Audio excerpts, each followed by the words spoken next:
Hello friends, good morning. সকালে উঠে আমি দাঁত মেজে মুখ ধুয়ে এখন একটু চা খাবো। ভালো করে দাঁতটা মেজে নিলাম। এবার চা দিয়ে গেছে, দেখো চা বিস্কুট খেয়ে এখন আমি যাব জল ভরতে। এখন পাইপটা কলে লাগিয়ে নিচ্ছি। কলে লাগিয়ে নিয়ে ড্রামটা ভরে নেব। ড্রামটা অনেকদিন হলেও ভরা হয়নি, ভালো করে ধোয়া হয়নি।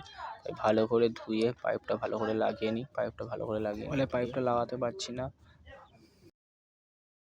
তো দেখো অনেক কষ্টে পাইপটা কলে লাগিয়ে জল চলে এসছে। এবার ড্রামটা ভালো করে ভরবো।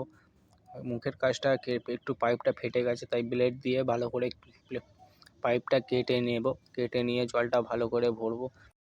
এদিকে ড্রামটা ভর্তি হচ্ছে। আমি চলে এসেছি টিফিন আনতে। টিফিনটা নিয়ে নেওয়া হয়ে গেছে। নিয়েছি লুচি আর নানপুরি আর আলুর দম নিয়েছি। নিয়ে এখন মোটামুটি টিফিনটা করে নেব। টিফিনটা করে চান করব। চান টান করে রেডি হয়ে খাবার নিয়ে বেরিয়ে যাব কাজের জন্য। নানপুরি আর আলুর দম টিফিন করে আমি চান টান করে